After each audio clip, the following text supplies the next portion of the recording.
안녕하세요.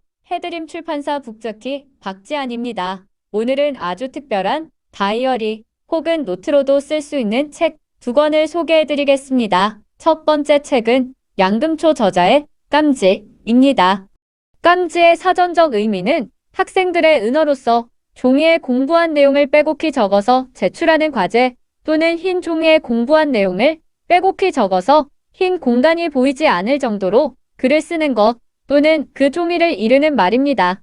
깜지는 일명 다이어리 그림 치유 노트입니다. 책을 펼치면 왼쪽 페이지는 저자가 직접 그린 따스하면서도 소박한 그림이나 묵상 또는 성경 구절 등의 손글씨가 자리하고요. 대신 오른쪽 페이지는 노트나 다이어리 형식으로 활용하도록 여백으로 두었습니다. 가톨릭 신자이기도 한 양금초 저자는 왜 이 사유의 노트 책을 깜지라 이름하였을까요? 또 어떻게 이런 책을 만들게 되었을까요? 초등학교 선생님으로 퇴임한 저자는 몇 년 동안 지독한 정신적 질곡을 겪게 됩니다. 그래서 저자는 기도 이외에 노트에다 그림을 그리거나 손글씨로 묵상글을 쓰면서 그 질곡에서 벗어나려고 애썼습니다. 깜지는 여기에서 착안하였습니다. 정신적, 심리적으로 괴롭거나 슬플 때 펜을 들고 자주 무언가 그리고 쓰다 보면 내 안의 상처가 치유된다는 것을 깨닫게 된 것이죠. 물론 삶이 힘들 때만 자신의 내면을 그려내거나 쓰는 것은 아니겠습니다. 기쁘면 기쁜 대로, 행복하면 행복한 대로 내 안의 것들을 여백에다 드러내다 보면 뜻하지 않게 자신의 잠재적 능력도 드러나게 되겠죠.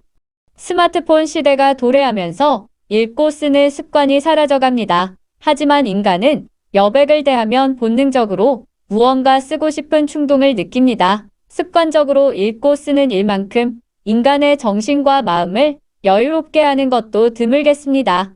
깜지는 사색의 산책로입니다. 이 산책로를 걸으며 마음의 여유를 찾고 내 안의 생각들을 노트하며 그 근육을 키워보면 어떨까요?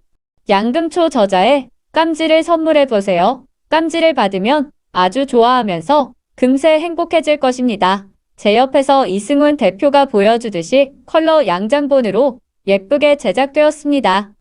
이번에는요, 시집에다 다이어리 기능을 정착한 양장 다이어리 시집을 소개합니다. 앞서 소개한 깜지와 유사한 책이죠. 해드림 출판사 이승훈 대표의 우리는 누구에게 절박한 무엇이 된다 라는 시집입니다. 이승훈 대표 말로는 잘 쓴 시가 아니라서 시도 감상하고 다이어리도 하는 일석이조라는 표현에는 자신이 없다고 합니다. 하지만 편하게 가지고 다니면서 잠시나마 휴대폰 대신 펜을 들어 유피를 남길 수는 있습니다.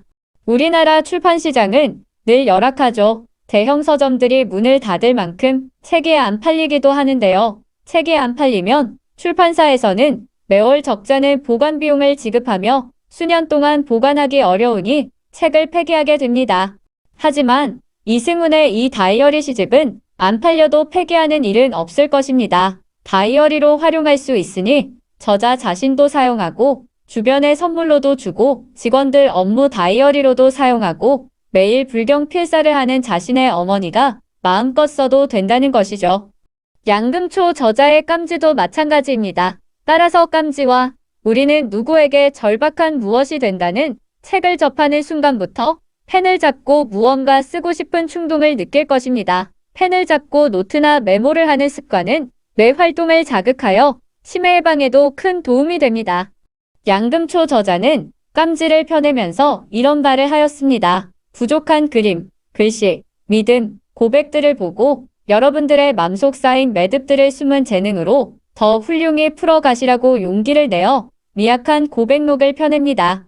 곱게 맘 가는 대로 아무도 모르는 고백들을 풀어버리는 이 깜지가 영혼의 해우소가 되길 바랍니다. 여백을 여러분의 사랑으로 가득 채워가며 맘을 나누는 응어리의 해소가 아름답게 승화되길 기원합니다. 이승훈 대표는 이런 말을 하였습니다. 사람마다 다르겠으나 책은 버려도 빈 노트는 쉽게 버리지 못한다는 생각으로 다이어리 시집을 시도해 보았습니다. 새벽 시간 종종 붓을 들 때마다 느끼지만 육필로 끄적끄적 여백을 채우다 보면 내면에서 쌓이는 또 다른 게 있습니다. 가난과 행복, 가난과 삶의 가치는 분명히 다릅니다. 어느 날 내 삶이 풍요로워지면 나는 더 빨리 늙으면서 삶이 밋밋해질지도 모릅니다. 나는 이 시들을 쓰면서 가난을 충분히 즐겼다는 생각입니다. 가난의 미학을 그려내려 애썼기 때문입니다. 이 두 권의 책을 본 여러분 생각은 어떠신지요? 어릴 때부터 무언가 자꾸 써보는 습관을 들이다 보면 분명히 자신의 또 다른 잠재적 능력을 발견하게 될 것입니다. 어른들도 마찬가지입니다. 스마트폰에 빼앗긴 영혼을 이제는 노트로 옮겨보세요.